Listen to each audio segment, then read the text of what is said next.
Hey, hi Sudev. Hi Vishal. Welcome to Film Companions. Thank you. So we're just speaking today, like a week after the release of Bheeshma Parvam, Hmm. which is a huge Mammootty movie. All of us, of course, know you from many years. We know your face from at least 10 years ago. Yeah. But then, at least when you talk about the general public, like what is the impact as an actor that you get when you make a movie, like a big Mammootty movie that releases in some thousands of screens? Yeah. It's the reach actually, that it reaches even the people that usually I don't have a reach with. So usually my audience has been urban and a certain age demographic. So say 18 to 35, urban. So, but if you have a Mamuka film, that then kind of breaks through that glass ceiling for me. Yeah. So when I'm going around, even in a boat, jetty or something, the drivers will also know me, and that's so Yeah, good, that okay, I've been able to penetrate, and as an actor, that's more important to me, to reach an audience Yeah. as much as possible. So that has always been a challenge for me, how to get out of this urban Yeah, thing image. image that I've built for myself somehow. Yeah, so I want to ask you this because you're from FTI, right? So technically, when you see someone from FTI, it's like in your profession you went to the IIT. Yeah, But yeah. then when you come to the business, when you come to the whole the film setup, it's a kind of a mixed bag, right? Of course, they respect a film school graduate, but it's also a lot of other notions that come with a film school student, right? So what did you kind of experience after coming out? Uh, yeah, so initially when I first started working in Bombay, I made this web series called Not Fit. Huh. And so Dice Media, who's the producers of that, when they started out, it was the first show. They said that they were warned not to work with film school people. For whatever reason, I think like we have a notion that film school guys would be entitled, or they have their artistic visions that can't be negotiated with, or maybe they know too much. But I didn't know that much, so that I came and kind of broke that notion for them. Then they started working with film school guys like back to back. So that notion is there, and I have also seen it. I myself, when I first came out of FTI, I've had this kind of entitlement. You yourself I felt it. self have felt that because not just when I came out from FTI, when I went into FTI also, that kind of entitlement started. That hey, I made I'm it at the here. best, Yeah, I know better. The films that we are watching, nobody has watched. My awareness of films is so much more superior now. What And crap are they making yeah, outside? yeah, that kind of notion comes, and people start getting into that kind of cocoon, and it's like an echo chamber sometimes. So depends on who you choose to hang out with, and that kind of builds on itself. So I was a big fan of Hrithik Roshan before I went in. And Was it uncool to mention? yeah, it was kind of uncool. Yeah. So I used to say that he really inspires me and everything, and I've got this kind of good for you, good for you.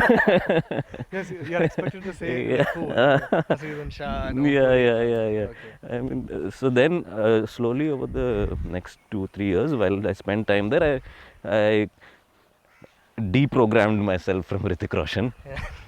Then once I came out and I started actually working in the industry, and I realized what people like Hrithik Roshan do is actually so much harder. Yeah. It's so hard to do what he does. And then I kind of, because of real world experience, then my notions kind of started changing. Now and then I adapted, and automatically that entitlement will go, because once you're in the real world, you cannot hold on to that. You'll get kicked. Yeah. But while you're there, there's no kind of training that comes from the teachers or like ex-students that tell you, bro, like you study all your techniques, be as skilled as you can, but that's not what works outside. Was there that awareness that was Yeah. created? So we had a training in method acting, and then at the end, we had something called unlearning the method. Wow. Okay. Only take an aspirin if you have a headache. Okay. Yeah. So you don't have to do all that indulgent things. It's good to know that it's like a set of tools that you have in your arsenal, And so now when I act, I don't use method acting at all. When I first started in my first couple of movies, I used to do this, method acting, method acting. This burden was there to be the character and this and that. And yeah, my performances were terrible, absolutely terrible. And then I realized that this is not how it works. And especially in the professional setup, things keep evolving on the spot. Yeah. Sometimes you get the scenes in the morning, and you, as a character, you're only told your bits. Yeah. Like 5 minutes before the. Yeah. Even during the narration, you only know what your character is going through, and so you have to figure out your motivation and relationship. And so in the professional world, things change also. Sometimes they add scenes, sometimes they'll delete scenes, sometimes they'll think this character is going in a different direction, they'll do something. And that's why films are, you know, you can't just make it on paper. And it's much easier to just be relaxed about it. And because I have a training in method acting and all those things, now I can relax and kind of is part of my system, so it just happens. But that comes like because I've been doing it over and over again. No, like in a couple of interviews that I watched of yours, now you mentioned this 2 or 3 days when Nasiruddin Shah came to FTII to take classes, and something he told you guys, right? That kind of changed. First of all, what was that, and how was the understanding of that particular advice changed in these years? Yeah, so one is Nasiruddin Shah, and once Kamal Hassan had come, he had come for a script writing seminar. So he was moderating a conversation, and we as acting batch students went and requested to just, you know, spend some time with us, come teach us something. He said, what can I teach? I'm still learning. Then he said, okay, I'll come and talk to you guys for an hour. And then he came and we asked questions. So that was the first time someone demystified the whole acting process. He was like, whatever I'm doing is like purely mechanical. You know, there are so many people watching and this and that. This is how I do it. It's not like, you know, I get into the character and this and that. It's like, that's the first time I got an idea that okay, it can be constructed. Okay, it's not some like godliness and something that comes from the heavens or something. It's okay. It's a craft that can be learned and all that. When I was in my second year at FTI, Nasiruddin Shah came to teach us for 2 or 3 days. He had some time, and all the batches I have been like requesting him to come and teach. Luckily, something changed and he came during our time. And so those 3 years kind of were like a turning point in my acting philosophy, so to speak. He was looking at scenes that we had prepared, and then he would give feedback, and his feedback was like, this is what happens when you're like thinking about the character. So these kind of things he was saying, but that time I was too inexperienced to really understand what he's talking about. So then one day we were just walking back for lunch, and he was just casually talking, and I happened to just cross while he was saying something to another student, and he said that forget about characters, think about yourself, because all of your characters will come through you. And that something kind of shifted. That one line really shifted my entire perspective of how to approach this. And then I started approaching it in a way that not what the character would do in this situation, this is what would I do if I was here with this particular background, not the background that I have got. So, and once I started approaching it that way, things started becoming more organic, and that struggle kind of ended over there of characterization and acting and this and that. But these are kind of opposite things, right? Because from what I've understood, what Kamal Hassan told you is a bit more like, okay, this is a craft that you can learn. Whereas what Nasiruddin Shah kind of said is, okay, you need to, it's a little more deeper, you have to go within to kind of find the characters.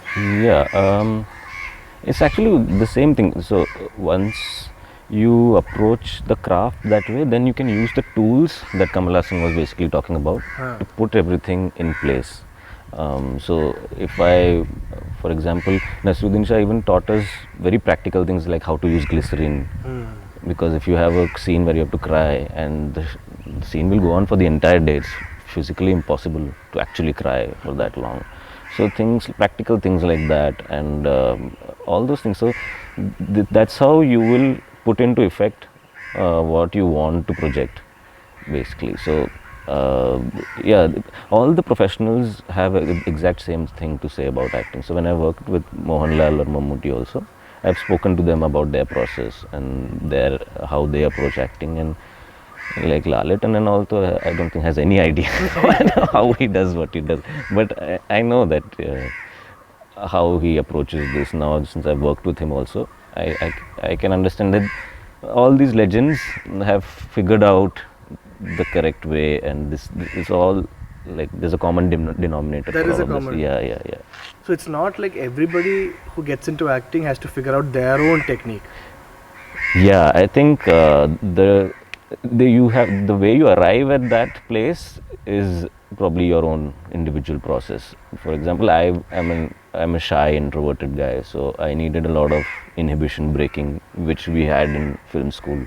We had theatre exercises, and very experienced teachers from NSDN would come. And so for the first year was basically spent on breaking down inhibitions so that you could be relaxed in front of a public and all. So what are those exercises like? So there are lots of theatre exercises. There is things like emotional memory. There's things like character improvisations, where the instructors will really guide you through your own psychological processes, and through practice, and they also help create a place where there's no judgment. So you're allowed to fail, you're allowed to try new things, and so that entire process, when you go through for a year and a half, it makes you comfortable to be vulnerable, and also okay, I can do this now. When the time comes, when you have that confidence, then you can start thinking about other stuff, of what this character would feel, or what I would want to do in this situation, without worrying about how I'm going to cry, how I'm going to laugh, how I'm going to look angry. None of that matters after that. But that stage where you're kind of thinking, right? Of course, like you said you were a huge Hrithik Roshan fan, but then when you start thinking about FTI and you start thinking about acting very seriously, how do you kind of even process it? Because most actors that we have, if you're watching interviews and stuff like that, they're not even very articulate about the process. Right? So what was that process like? Like is it something that you thought is too abstract? Like you need to be a born actor. Like how do you even figure this out? Like I am not some godly, like gift given actor. So what is that stage like? Yeah, actually, even Nasir sir says we all start out to become heroes only. Everybody wants to be heroes. You might want to sound intelligent and say that no, that's not my motivations are very artistic and finding myself and all that. But eventually, I think everybody wants to become hero. So I wanted to become Hrithik Roshan only. That's how I started. I built all my muscles and everything. And when I went into FTI, I was made fun of for my muscles so much. And then, but I also knew that I need training. I had that kind of understanding that I need training, and I'll have some foundation when I go into the industry, because I have no family background or money or anything. So something to start from, and FTI would be the best place to do that from. That's the only thing I knew, and that's how I approached my entrance exam for FTI. But even then, I had the notion that I want to be hero. I was okay with not being Malayalam hero or Hindi movie hero? Any hero, just hero. So, but I was okay with the notion that it's fine if you're not. And when one of our acting coaches told us, if we want to be a star, remember this: in the last 10 years, there's only been 3 stars, and 2 of them have been star sons, from film families. So remember that in 10 years, there's been 3. Yeah. So actually, the thousands of IITians actually. Yeah. So remember that when you set your goals and ambitions. But Nasir sir says that good things come to those who wait. So you you pace it out, wait it out, and then see. So I was obviously not in a place where I could sit and choose and say that, hey, I only want to do hero roles. Nobody's going to give me that. So whatever came along, I started doing, and it's only recently that I have had the luxury of being a little choosy. So that is, I think, common. There are some people who really only want to become heroes, and the horse riding and all that. Yeah. So maybe their gamble is correct. Maybe that's the way their career should go, and it works out for them. But for most people, it probably won't. But even you kind of speak about the success that you've got right now as very gradual, right? Yeah. Even though you got a state award like very early on, but you feel like the success has been very gradual. Yeah. So what do you mean by that, and how has that helped you? Helped me with this perspective.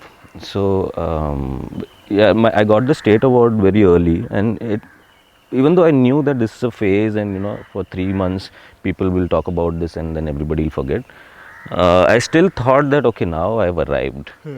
Now my career is made. That was in 2014, so I was almost 8 years younger. Yeah. So I was in my, let's just say, late 20s. So you were naive about the but I had the foresight to know that I need to capitalize on this in this short period, and then not be bitter about it when people don't remember it anymore. So I had that foresight, at least, thankfully. But at that time I thought, now I want to do only hero roles. Now I can be choosy and all, which was a very wrong notion. And then I did a couple of movies. Thankfully, one of them never released, where I was only hero, and then one of them was like really bad. Thankfully, nobody watched it. So, then I understood, okay, this is not how it works. You have to give it time. No matter if you've got an award or whatever, the audience still needs to be familiar with you, and for that you either need to have resources in terms of family or money, to keep making movies. To give you that push and market you as a brand with the audience. Yeah. None of that I have. So if you don't have money, what you have to invest is time. So I need to put in the time and the effort. So now, since then, I only made a conscious choice to not do bad films. So whatever roles were coming my way, they automatically became negative roles, or roles where I come in with a lot of style and swagger and do something that turns the plot on its head, and then I leave. So that kind of stuff I started getting. So, and there was like a couple of years where I was there for one scene in every movie, but those scenes were very impactful. And that's how I became popular with the audience. And then I started getting bigger and bigger roles. Yes, but even when you're in FTI, even when you're in that atmosphere where you're not really with strugglers, right? You're with people who kind of thought things through. You're seeing successful people on an everyday basis. Otherwise, if you start off on that regular struggler route, even for you to really see a successful actor would have been so difficult. Yeah. But then here you're in an atmosphere where you're seeing these people. Was there ever like a career graph that you kind of aspired to emulate? Like somebody who maybe graduated from FTI or NST or something, you thought, okay, this is the kind of route I should take. Yeah. Like when I just came out, Rajkumar Rao got the national award for Shahid. So that was like, okay. Like one of us. One of us. This is possible. And then he's like a big commercial hit also. And so this is possible, So that's like a roadmap for us, people like us. And at that time I was like, okay, Rajkumar Rao is like 5 years my senior. I have 5 years to get a national award. So, but then thankfully I got a state award in the next couple of years. So Kerala State Award is valuable, very prestigious. So that's the kind of roadmap. But everybody has a different way to get there. That I don't think there is any common denominator there. So let's talk a little more in depth about like techniques and stuff like that, right? Because like I asked you earlier, most people when they talk about acting, it's very external. Either they're not articulate enough to explain what happens to them, or they are not trained. They're not like trained in theory to kind of speak about it. But when you listen to somebody like Nawazuddin speak, because he's a trained actor, he's able to put his words to use. He's able to really explain how it works. First of all, are you somebody who kind of still relies on theory, who kind of understands performances from that whole technical aspect, or do you still, after so many years, have you realized that a lot of it is instinct? No, it's not actually instinct. It's what we would call, say, thin slicing. Which looks like instinct, but it's actually your brain processing a lot of information very fast because of experience and technique and practice. So now it has become instinct, but actually it's coming from training that I got at FTII, and I can actually understand. So if I see an actor perform on stage, I can on screen, I can really tell where the light is coming from. He was told to look here. He was told to give this expression. He was told, you're not looking fierce enough. We want more fierce, and that's why it's looking bad. So those kind of things now I can very easily tell. So there are actors have their own set of expressions that they kind of range with, and with certain actors I can tell this is the thing that they're doing. I know now this they will do, and I personally try to break away when I see myself on screen. I want to see, okay, this is what I keep doing all the time.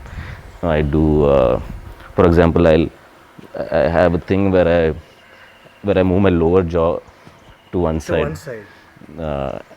I don't know, to make it look interesting. If it's a static shot, I tend to do that a lot. I would discover that when I'm dubbing. So now I've made it a conscious decision to not do that, because then it's becoming like a crutch to not be present and get distracted by something else. So those kind of things, I think that's how, as an actor, these legends get polished and they keep seeing themselves. And I hate watching myself on screen. I don't watch most of my movies. But can you improve without correcting yourself? Not really. You have to be able to watch yourself and everything. But most of the time when I see myself, I feel like, oh God, this is so bad. So I kind of feel cringy most of the times when I see myself. So, but I have to when I'm dubbing. Yeah. And then after that, I don't watch my movies later on the whole. Yeah. Even for you, even for me, like when we see a building, right? Like when we see a building or we see a beautiful house or something, we cannot really say much beyond the fact that, oh, it's beautiful or it doesn't look good and things like that. But whereas when you're an architect, you know exactly how they made it, what style this is, how they would have, what are the beams like. So same way when you're a trained actor compared to, let's say, I mean, I don't even know if there's a thing called natural actor, but when an actor who does not know how to talk about theory. So when you see a performance, right, are you now able to think about what the actor is thinking? Yeah, for sure. I know what instructions must have been given to the actor. And very small things like and why they're doing this is their crutch, they're not being able to be present in the moment, that's why they're doing this thing with their hand. I can tell all those things now because I myself do those things. Yeah. So that I don't know if it comes from training. I think it comes from experience. So any experienced actor will probably be able to say that. I am not sure. I've never spoken about this to anybody, but will probably be able to,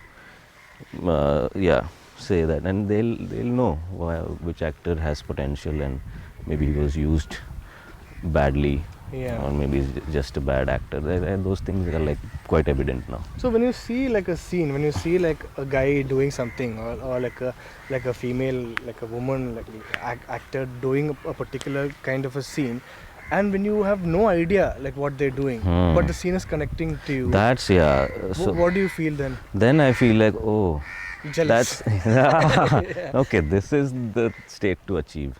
So when Lalitan does something, when you watch a Mohanlal movie, I've felt this many times that I can't tell what his process might have been. How is he getting here? How has he achieved this? And when I met him, asked him about his process. So he said that he doesn't really prepare that way. He's really in the moment, and I've experienced that now since I acted with him. I've seen how he just absolutely doesn't think. He just knows, and because of experience, the character's motivations and intentions and relationships are all like immediately clear in his head. Like it's like a split second thing for us, whereas I have to still think about these things a little bit. And then he just comes in front of the camera and he does his thing without thinking about anything, so he just like really flows, and that's where you have to get as an artist. Like I think it's the same with music, and they say that all art aspires to the condition of music. Yeah. And I keep saying that Mohanlal is acting in music. Yeah. It's strange that you mentioned this, because I think generally people talk about his heavy duty dramas and how he's like a natural, boy next door. But I'll just give you an example of a movie like Bro Daddy. It's not really a movie that you really think is a heavy duty acting movie, especially not for him.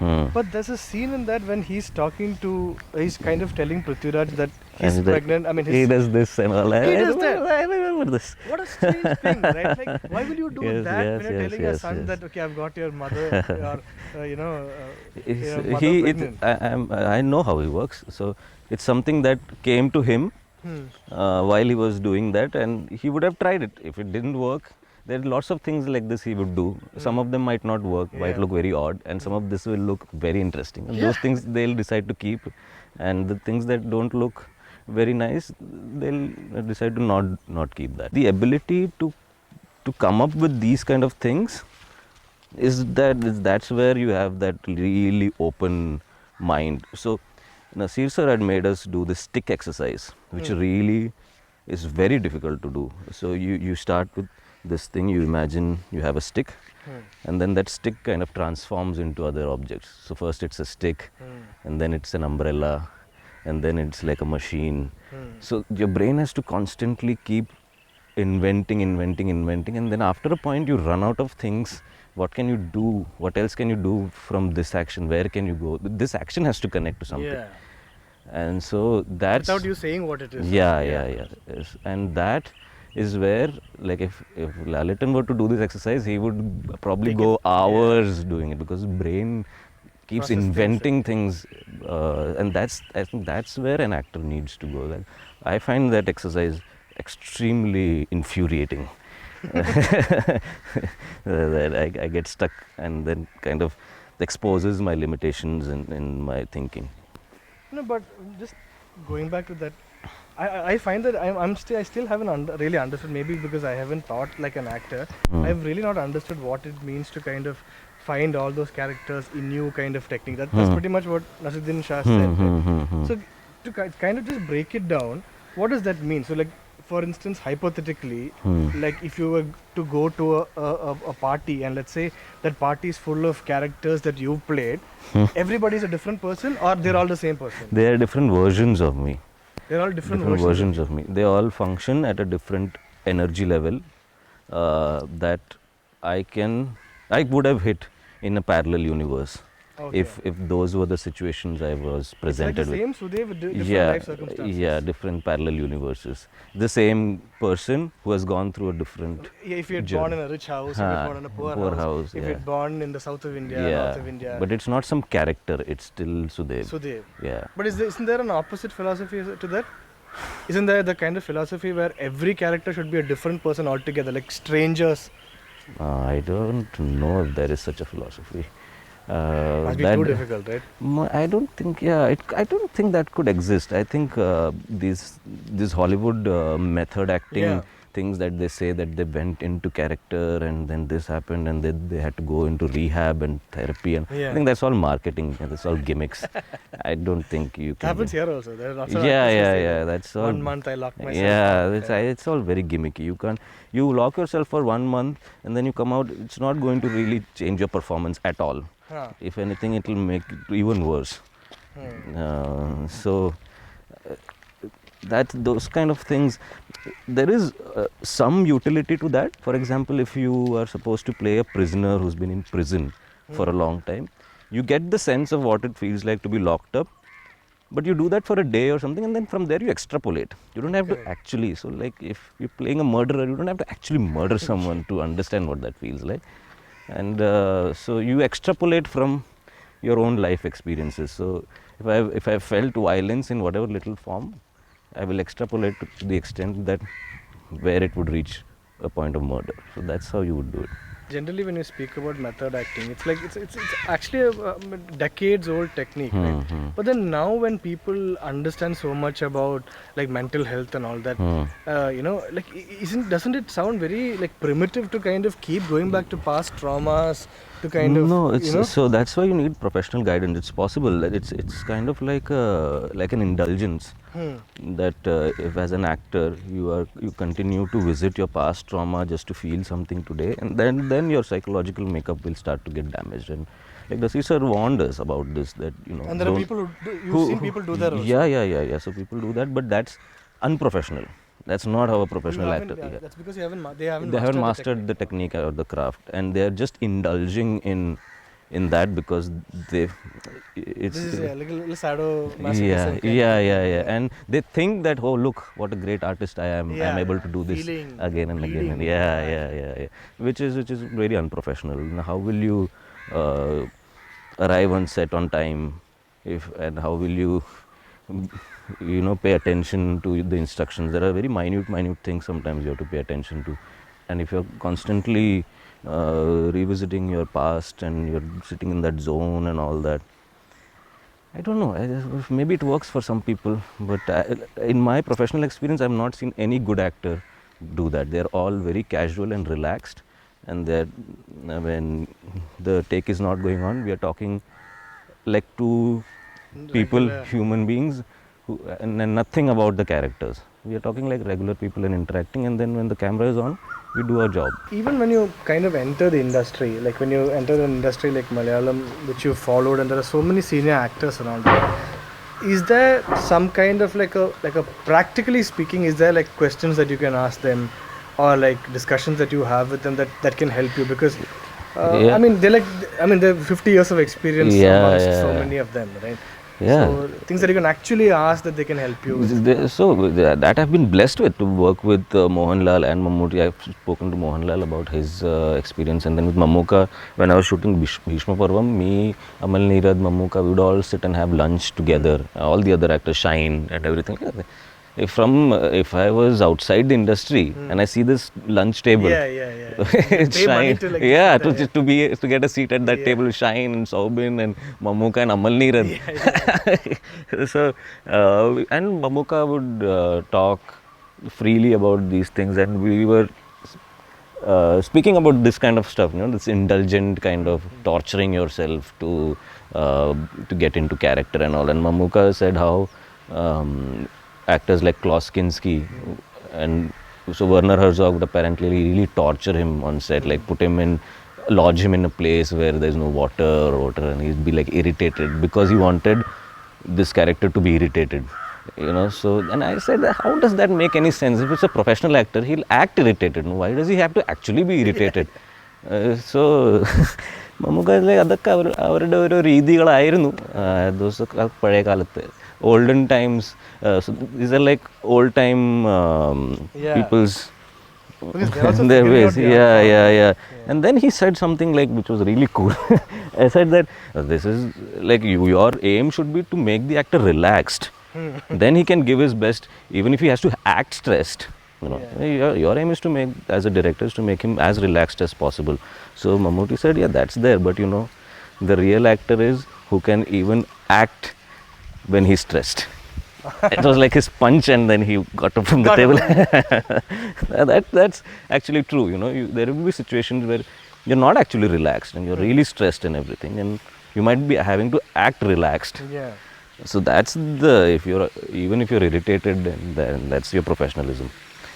Yeah. But have you yet reached a phase where the scenes, maybe the other way it can happen, because eventually we're all human beings, right? So if something's happening in your personal life, that affecting professional life is natural. It's bound to happen. But does the opposite also happen, where the scenes are affecting your personal life? Yeah, there's like a kind of hangover mist that hangs.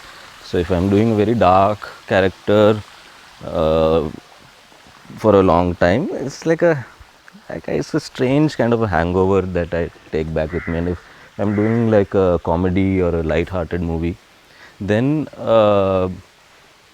I feel happy. I leave Those the 30 set. days are generally Yeah, I leave the set kind of floating. Especially if I'm acting with someone like Mammootty and all. Mammootty has this habit of raising the energy for everybody around him if he's in a good mood. So when you interact with Mammootty and leave, you're floating and going. So those kind of things do happen. Yeah. But you aspire to get to a stage where it's completely demarcated. Like your mood is separate, your movies are separate.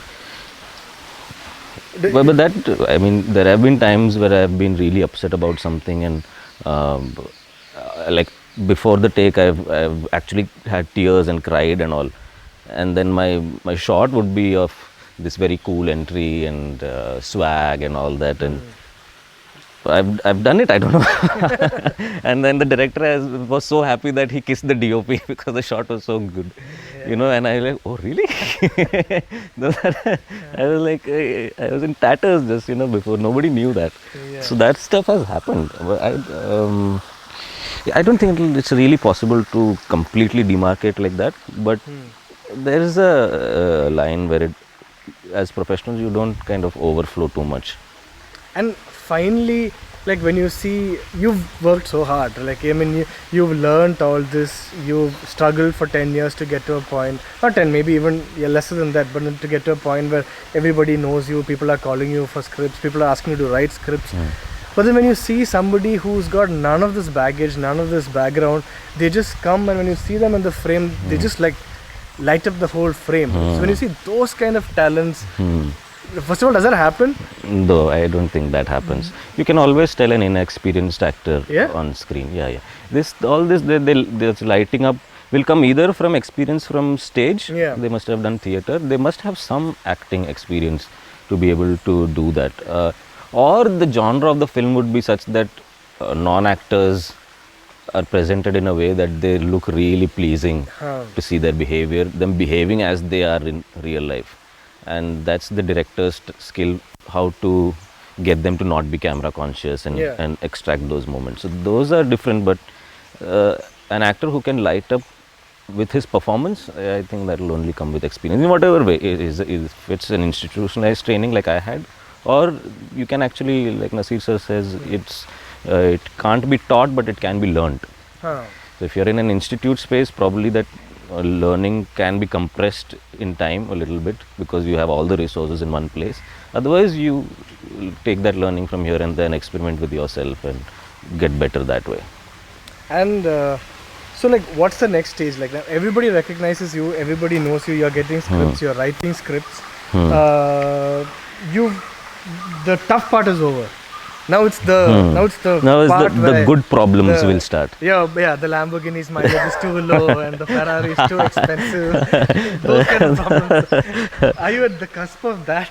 No, now my next problem would be saying no. That's going to be the harder thing, because right now, until now, mostly I've been saying yes to everything. Now I'm sure there's opportunities that come my way that I'm really tempted, that I want to do. But if there's a certain direction that I have my career to go, I might have to say no to some, or two projects might come at the same time and I'll have to let go of one and decide which one I want to pick, and that might be a wrong decision. So those are the good problems that present themselves now. Yeah. I guess we've got it all covered. Yeah, thank you Thanks so much, Sudev. Thank you. Such an insightful interview. And I'm telling you, maybe 10-15 years down the line, somebody watches this interview and figures out what acting actually is. Oh God. Rather than this abstract, ununderstandable, unachievable dream that it was to so many people. I hope that their source of knowledge is not me. God bless them. Wikipedia link. Oh God. Yeah, I mean 10-15 years, if I watch this and I still find it relevant and not cringy, I'll say that I've been on the right path all along. Yeah. Thanks again, Thank you. Sudev. Thank you so much. And looking forward to your movies in the future. Yeah, yeah. Thank you so Yeah. much. Thank you.